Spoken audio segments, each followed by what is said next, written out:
जय भीम आप सभी को हमारी ओर से। मैं नेहा गजबिये स्वागत करते हूँ आप सभी का इस कार्यक्रम में, जिसका नाम है बौद्ध जीवन कैसे जिए। कार्यक्रम के पिछले भाग में हमने चर्चा की थी ध्यान के बारे में। हमने जाना कि ध्यान यानी क्या, ध्यान क्यों किया जाना चाहिए ताकि हमें बौद्ध जीवन जीने में सहायता हो। ध्यान की एकाग्रता के लिए हम श्वास का उपयोग करते हैं ताकि मन शांत एवं एक बिंदु पर एकाग्र हो सके। अब प्रश्न यह उठता है कि किस तरह हम ध्यान के माध्यम से श्वास के संवेदनाओं का अनुभव कर सकते हैं। आइए जानते हैं आज इस कार्यक्रम में धम्मचारी नागमित्र जी से। सर, अभी तक आपने हमें ध्यान की पूर्व तैयारी के बारे में बताया है, उसमें आपने हमें मैत्री भावना ध्यान के बारे में बताया है।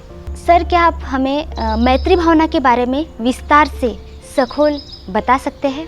तो जैसा कि मैंने बताया था, मैत्री भावना ये ध्यान साधना के बारे में थोड़ा जिक्र किया था। तो मैत्री भावना ये ध्यान साधना अपने मन में जो ईर्ष्या है, अपने मन में जो घृणा है, अपने मन में जो एक औरों के प्रति कम देखने की जो भावना है, उस पर कार्य करने के लिए मदद करती है। और कार्य कैसे करती है कि हमारा मन स्वयं पर मैत्री करता है, यानी इसको जिस तरीके से किया जाता है उस माध्यम से ये विकास होता है। तो इसको 5 पायरियों में हम सिखाने की कोशिश करते हैं। पहले पायरी में स्वयं पर मैत्री करते हैं। स्वयं पर हम अपने अच्छे गुणों को स्मरण करके, याद करके उनका विकास हो, उन गुणों का अपने जीवन में विकास हो, ये बात ध्यान में रखते हुए स्वयं के विषय में कुछ वाक्यों का उपयोग करते हैं। उदाहरण के तौर पे पहली पायरी में स्वयं को देखना और स्वयं के प्रति विधायक भावनाओं का विकास होने के लिए कुछ वाक्यों का उपयोग करना, जैसे कि मैं सुखी हूँ, मैं आनंदी हूँ, मैं दुखमुक्त हूँ, मैं निरोगी रहूँ और मेरा कल्याण हो। तो ये पहली पायरी में हम स्वयं के बारे में ऐसा स्वयं चिंतन करते हैं और इन वाक्यों के माध्यम से अपने मन को विधायक करते हैं। और ये लगभग 5 मिनट, जैसे नए होते हैं उनको सिखाने के लिए ये 5 मिनट उसका सराव करते हैं। उसके बाद दूसरा चरण होता है। उस दूसरे चरण में हम अपने जैसे ही अपना कोई मित्र हो जिसको हम बहुत चाहते हो, या हमारा बहुत ही करीब का मित्र हो, इसमें हम थोड़ा सा लोगों को अवेयर कराते हैं कि स्त्री ने स्त्री को लेना है अपना मित्र और पुरुष ने पुरुष को लेना है मित्र, और उनके विषय में भी यही वाक्यों का उपयोग करते हुए विधायक चिंतन करना है कि मेरा मित्र भी सुखी हो, मेरा मित्र भी दुखमुक्त हो, मेरा मित्र भी निरोगी रहे, मेरे मित्र का कल्याण हो। इस तरीके से उस मित्र के प्रति भी दूसरे पायरी में शुभ चिंतन करते हैं, विधायक भावना अपने मन में बढ़ाते हैं। और इस तरीके से हम अपनी मैत्री भावना में 5 मिनट उसके संपर्क में बिताते हैं।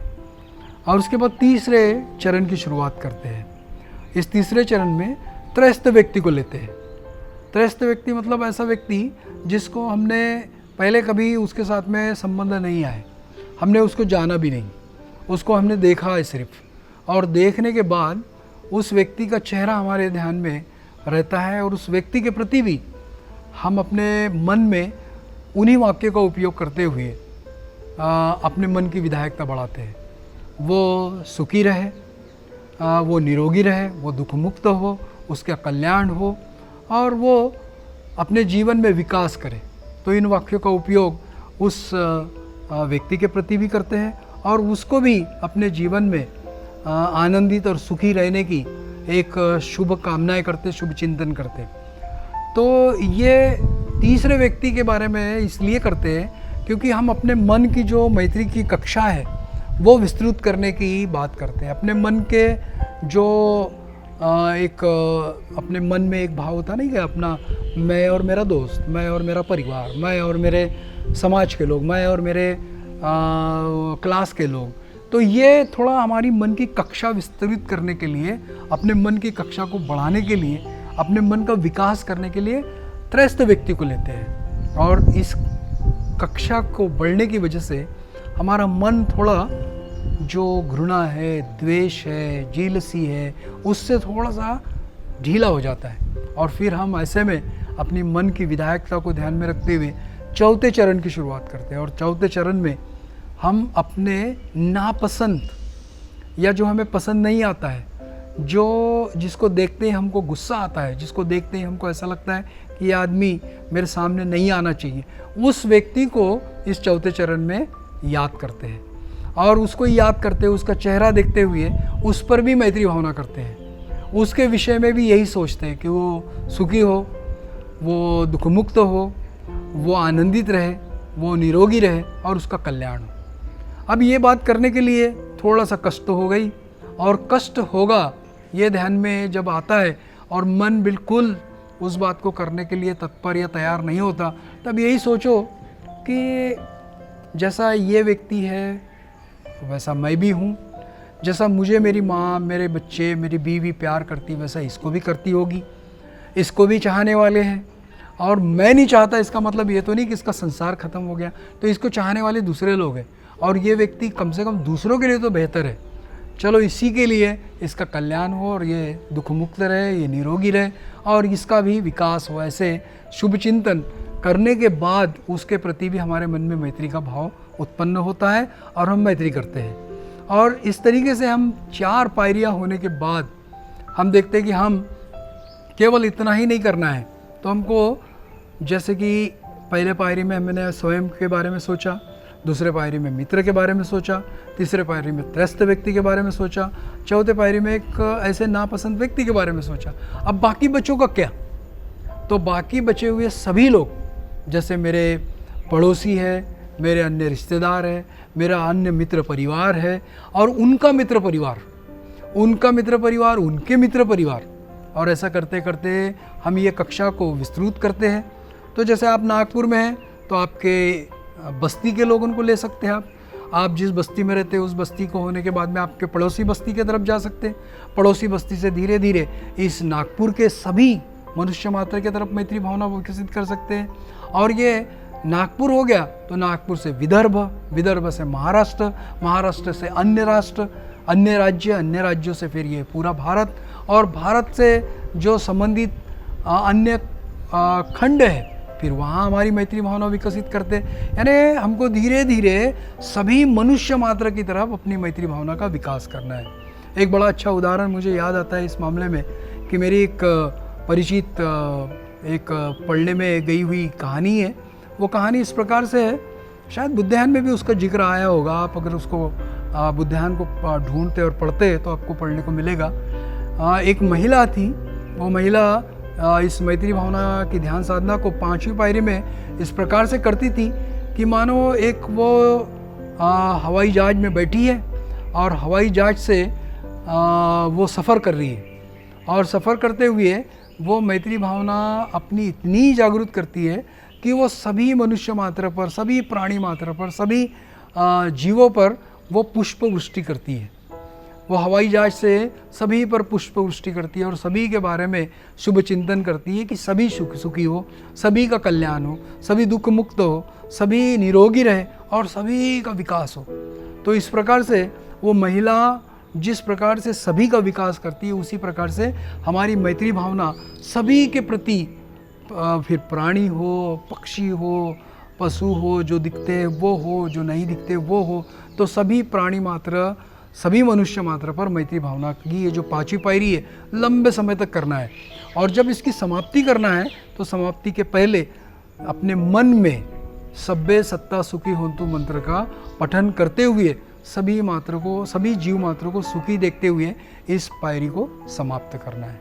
तो ये पायरी करने से या ये पूरी मैत्री भावना करने से आप देखेंगे कि अपने मन में विधायकता बढ़ रही, और जिस आदमी को आपको जय भीम करने का मन नहीं होता उससे भी आप मुस्कुरा के जय भीम करने का एक हौसला, एक आत्मविश्वास आप में बढ़ता है।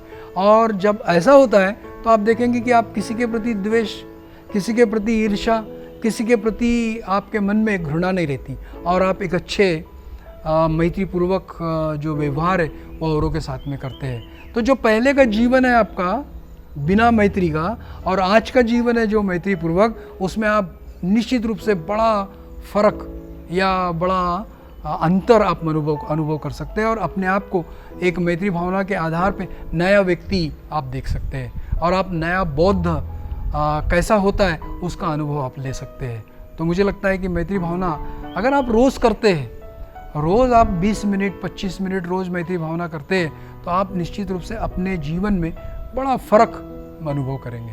सर, अभी तक हमने जाना ध्यान यानी क्या और ध्यान के पूर्व तैयारियाँ क्या होती है।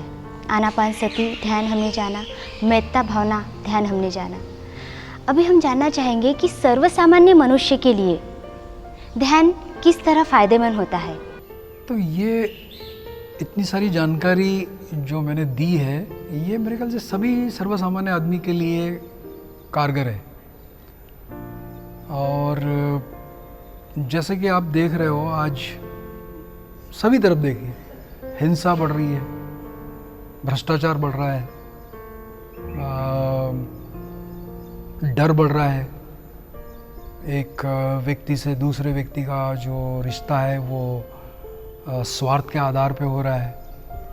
तो आदमी नहीं रहकर बल्कि वो प्राणी हो रहा है, क्योंकि प्राणियों का जीवन इस प्रकार से हुआ करता था, हिंसा या मुझे ही मिलना चाहिए उसके लिए लड़ाई।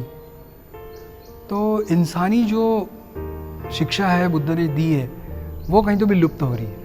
वो आपको घरों में नहीं दिख रहा है, आपको बाहर नहीं दिख रहा है। तो और ना ही इसकी कोई दवाई है कि कोई दवाई खा लो और फिर आप निस्वार्थ हो जाओ, या आप दवाई खा लो तो आप किसी के साथ में लड़ाई नहीं करेंगे। तो ऐसा कोई जरिया भी नहीं है। जरिया एक ही हो सकता है, कहीं तो भी अपने आप को देखें, अपने स्वयं के संपर्क में आए, अपने स्वयं को अनुभव करें। और ये करने के लिए कोई जरिया ही नहीं, कोई दूसरा तरीका ही नहीं, कोई शिक्षा भी नहीं है। तो ये बुद्ध की जो शिक्षा है ये मानवता की शिक्षा है। और मानवता की शिक्षा बुद्ध की इसलिए भी मानी जा सकती है क्योंकि वो सभी मानव और प्राणी जाति के लिए दिखती है। क्योंकि यहाँ किसी भी तरीके से कोई छोटा बड़ा नहीं है, किसी भी तरीके से स्वार्थ की बात सिखाई नहीं जाती, सभी के भलाई के लिए सिखाई जाती, सभी के विकास के लिए सिखाई जाती, सभी के जीवन में खुशी आए, सुख आए उसके लिए सिखाई जाती। तो मुझे लगता है कि उनकी शिक्षा का जो मूल अगर हम ढूंढे तो वो ध्यान के अलावा कुछ नहीं। वो फिर ध्यान कितना करता उसमें मायना नहीं, ध्यान करने का मायना है कि उसके जीवन में वो सच्चाई को देखना सीखे। ध्यान का मतलब है अपने जीवन में अच्छा मार्ग चुनकर उस मार्ग पर चले। उसको आंखें बंद कर भी ये हो सकता है, उसको चिंतन से भी हो सकता, उसको अच्छे प्रवचन से भी हो सकता, अच्छी कल्याण मित्रता भी हो सकता है। तो ये सर्वसामान्य के लिए, जैसे कि उनकी एक गाथा है, स्वाखातो भगवता धम्मो यही पस्सी को, और अभी देखो, अनुभव करो, आप उसका अनुभव करो, अभी आकर अनुभव करो।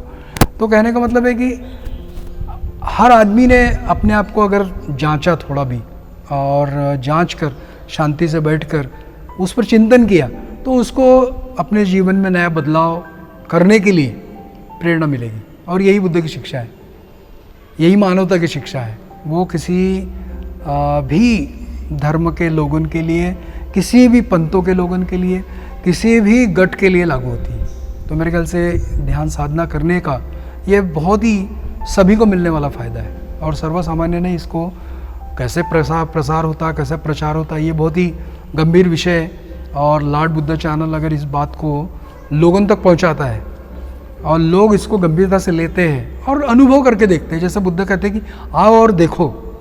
बुद्ध ने कभी नहीं बोला कि ये मेरी बात सुन लो आप, वो बोलते कि आओ, अनुभव करो, जांचो और उसके बाद करो। तो बुद्ध ने इतनी आज़ादी दे रखी है, बुद्ध ने इतनी लोगों को स्वतंत्रता दे रखी है कि लोग सोचे और करें। तो उनका भला हो जाएगा। तो मेरे ख्याल से सर्वसामान्य ने बुद्ध के इस गाथा पे भी अगर थोड़ा जोर देके अपने मन को जोर देकर अगर देखते, कितनी अच्छी शिक्षा है, कितना अच्छा लाभ हो सकता है कि मैं जाऊं और देखूं, ना कि मतलब वो क्या बता रहा है, वो क्या बता रहा है, वो क्या कह रहा है, वो क्या कह रहा है, उस उधेड़ बुन में रहे। वो जाए और खुद अनुभव ले तो उसका भला हो सकता है। तो आपका जो विषय है वो विषय है कि बौद्ध जीवन कैसे जिया जाए। तो मेरे ख्याल से यही है कि बौद्ध जीवन इसी माध्यम से जिया जाए। ध्यान शिलाचरण के माध्यम से अगर जीते हैं तो वो एक अच्छा बौद्ध हो सकता है। और अच्छा बौद्ध होना मतलब अच्छा इंसान बना, अच्छा इंसान बनना बस। और अच्छा इंसान बनने की ही शिक्षा बुद्ध ने दी है। तो मेरे ख्याल से ये बहुत आवश्यक है कि लोग इसको समझें और अपने जीवन में उतारें। आज हमने जाना ध्यान के बारे में, आनापानसति ध्यान और मैत्री भावना ध्यान। जिस तरह हम आनापानसति ध्यान से अपने श्वासों के सूक्ष्म संवेदनाओं का अनुभव करके अपने मन को स्मृतिमान, जागरूक एवं एकाग्र बना सकते हैं, जिससे हमें एक बौद्ध जीवन जीने में सहायता होती है। बौद्ध जीवन जीने के लिए ये थी आज की जानकारी। नई जानकारी के साथ हम फिर से हाजिर होंगे बौद्ध जीवन कैसे जिए इस कार्यक्रम में। तब तक के लिए जय भीम। आज के विषय पर अगर आपके मन में प्रश्न है तो आप हमें पूछ सकते हैं। हमारा पता है बौद्ध जीवन कैसे जिए, Lord Buddha TV, flat number 304, Prathamesh Vihar, Ashok Chowk, Nagpur, pin code 440024। हमारा ईमेल आईडी है buddhajivan@gmail.com।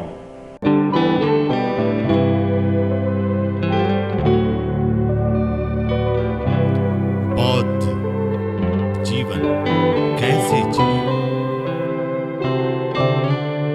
प्रज्ञा का मतलब होता है एक प्रकार से हमारी जो आकलन करने की शक्ति होती है, हमारी जो समझ होती है।